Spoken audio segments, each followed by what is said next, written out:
Assalamualaikum. Okay, ada sedikit info yang aku nak share dengan korang pasal kelas ya. So yang depan aku ni ada EZD EZD ni dia ada yang hyper single, ada yang hyper twin, ada yang keluar daripada EZD. So dia punya kelas spade carbon fiber. So depan aku ni ada dua jenis EZD. Yang pertama push type, yang kedua pull type. Okey, yang pull type ni ada pada kereta apa, kegunaan pada enjin apa, dan yang push type ni kebanyakannya keluar pada enjin apa dan kegunaan pada kereta apa. Jadi harap benda ni sebenarnya ramai yang confuse. Push type dengan pull type boleh dimasukkan, push type boleh masuk dekat pull type boleh masuk kat push type. Tak boleh geng, memang tak boleh. Aku nak cerita pun agak confuse juga, aku sendiri pun confuse. Okey geng, tengok sarapan pun belum makan lagi. Untuk explain kat korang punya pasal, aku ignore dulu buat makan. Okey, so depan aku ni ada dua jenis EZD hyper single yang warna purple. EZD dia memang familiar dengan warna purple. Okey, ni EZD hyper single pull type, yang ini EZD hyper single push type. Okey, pull type ni kebanyakannya duduk dekat kereta apa?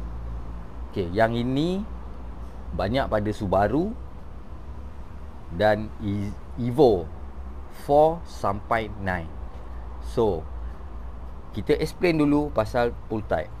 Okey, pull type ni dia hyper single racing clutch yang dibuat untuk spek yang mild. Maksudnya mild ni sederhana macam geng-geng yang enjin stock tapi up boost. Contohnya daripada 1.2 bar kita pergi kepada 1.6 bar. So yang ini sesuai dan boleh guna untuk race, boleh guna untuk drag, tapi dia punya maximum load transfer 1.6 bar. Contoh contoh. So untuk lebih jauh lagi korang mengkaji bab kelas ni, korang kena duduk atas dyno.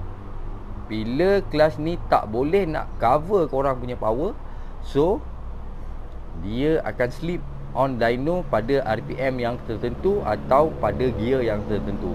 Okey, yang ini tak ada loceng geng. Yang ini tak ada loceng. Okey, EZD hyper single tak ada loceng. Dan kita explain pula pasal hyper single push type. Okey, yang ini ada dikeluarkan untuk B16 dan ada dikeluarkan untuk K20, K series. So untuk Mitsubishi sangat susah nak jumpa. Sangat susah nak jumpa kan. Sebab selama aku main kelas ni, aku tak jumpa lagi yang Evo 3 pakai EZD hyper single. Belum lagi. Dan ada mungkin aku tak nampak ataupun aku tak tahu, dan sangat-sangat jarang orang hantar dan memang tak pernah hantar. So kebanyakannya yang hantar jenis push type dan pull type. Ini banyak aku jumpa dekat Subaru dan Evo, memang dia orang hantar. Yang ini B series dengan K series, memang banyak. So yang ini juga bukan kelas loceng. Memang dia bunyi hyper single. Tapi hyper single ni tak bermaksud dia membawa maksud kelas loceng. Kelas loceng tu dia independent floating disc. Sebab tu dia ada bunyi loceng. Teng teng teng teng teng teng teng. Bunyi yang korang suka. So ini antara projek yang aku refurbish. Okey, refurbish. Aku buat balik. So nak tengok macam mana rupa kelas plate dia. Okey. Okey geng, ini rupa kelas plate dia. Kelas plate dia inilah rupanya. Dia jenis 6 spark. Dia 6 kaki.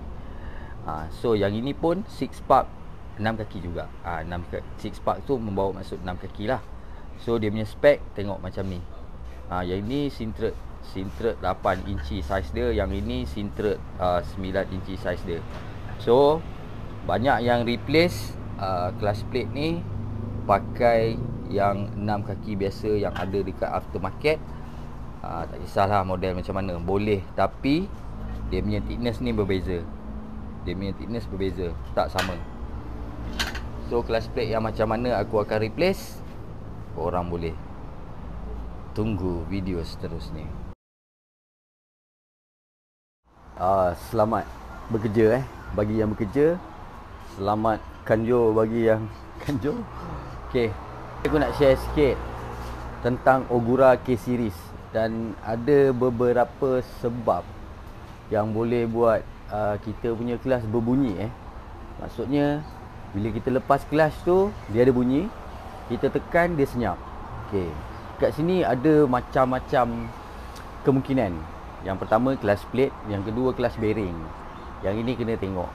Okay, so aku baru siap refurbish satu clutch K20 untuk FD2R. So owner datang hantar kereta. Sebenarnya aku tak ambil untuk buka pasang ni, tapi disebabkan dia datang melulu and then terus hantar. So kat situ aku rasa macam dipercayai lah kan. So orang percaya, hantar, then dia tak pernah tanya pun kereta dia bila siap. Yang ini aku suka. Sebab apa? Sebab aku tak ada rushing kerja. Tak rushing, and then aku akan buat kereta dia sebaik-baik mungkin.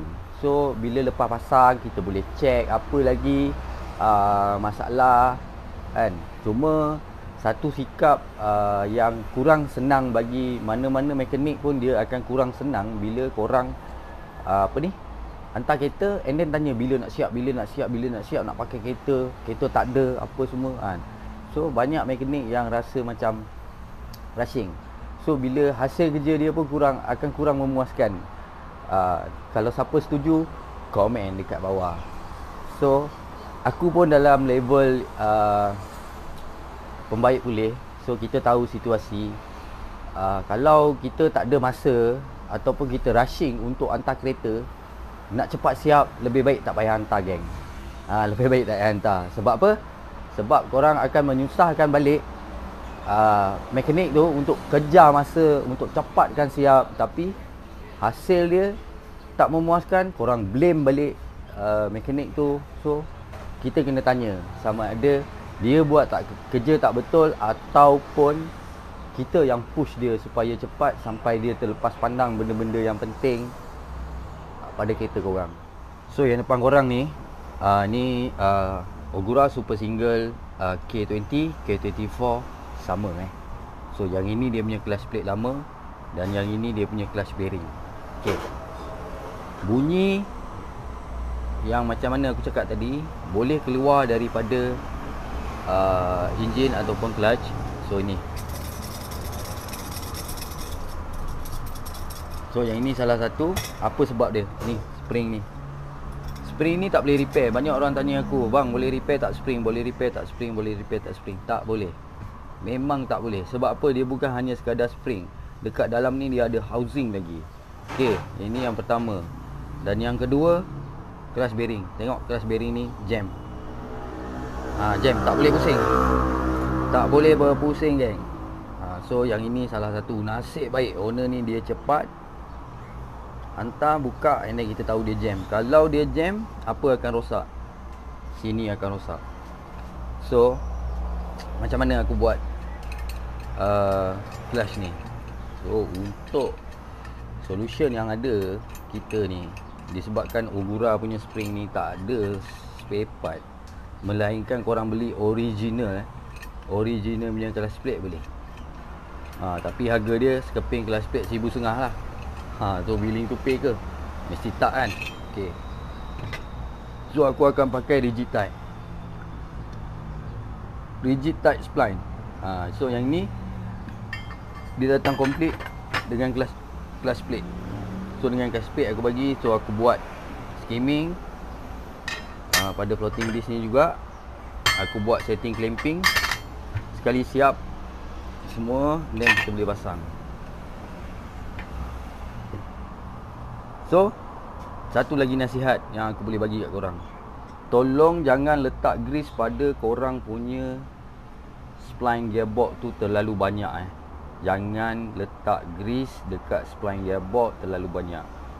Kalau macam ni, consider okey sebab dia akan jadi habuk je, nampak? Tapi kalau korang letak banyak, okey, dalam gearbox ni panas tau. So minyak ni akan cair. So dia akan merebak dekat korang punya clutch.